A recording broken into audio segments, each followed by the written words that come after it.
Hello and welcome to this week's episode of Ask the Gov. Let's begin.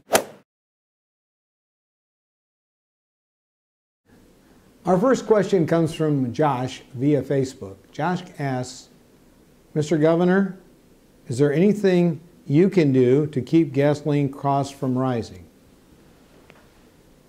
Really, there's very little I can do as governor.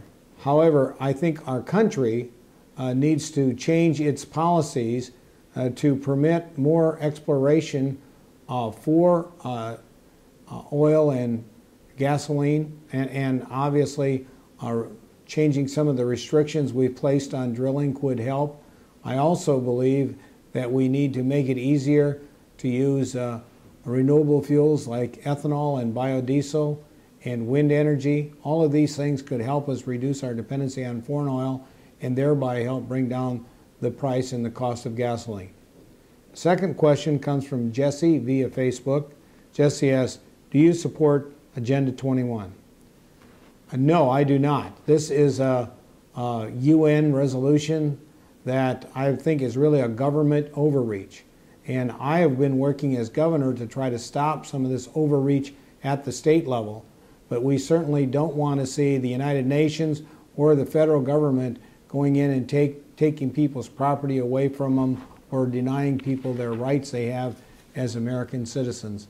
I believe that we have more government that we can afford, and government regulations are really hampering the comeback, the economic comeback of this country. So we need to reduce the overreach of government regulations, which is whether it's the Department of Labor's effort to regulate what farm kids do on their own farms or working for their cousins or whatever, or the EPA's restrictions on the use of clean coal and other types of energy.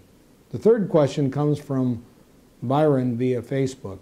Byron asks, this state and nation suffers from years of government intervention in business and personal lives of our citizens in the form of taxation, spending, and intrusive laws way beyond what our Constitution allows. What are your plans to address this in our state, and which candidate for president do you think can address it? At the state level, we are doing a comprehensive review of all regulations. I have already taken action to prevent a number of regulations from going into effect, and I've objected to other regulations that were put in place which went beyond what the legislature had authorized in terms of electrical work done by farmers. I also am working to look at ways that we can reduce some of the regulatory burdens that other agencies have placed on people. By reducing the regulatory burdens and expediting the permitting process for new businesses, we can grow the Iowa economy and make it clear that Iowa is open for business.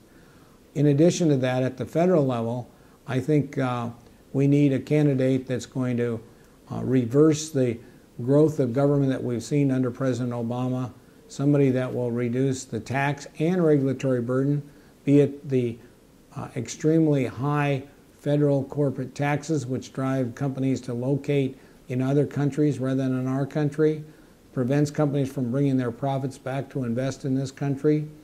We also need to look at some of the regulatory overreach that's going on, and we need a president that recognizes that it's the free enterprise system, the private sector, that creates the jobs, and we need to be growing the private sector and reducing the size and cost of the federal government. And I think any of the Republican candidates that are still in the field would be much better than the present incumbent president, who has dramatically increased the size and cost of government, increased the national debt more than $1.3 trillion every year he's been president. We just cannot afford to continue to go in this direction, and we need to make a dramatic change in the way we're doing things, and certainly we have to bring federal spending under control.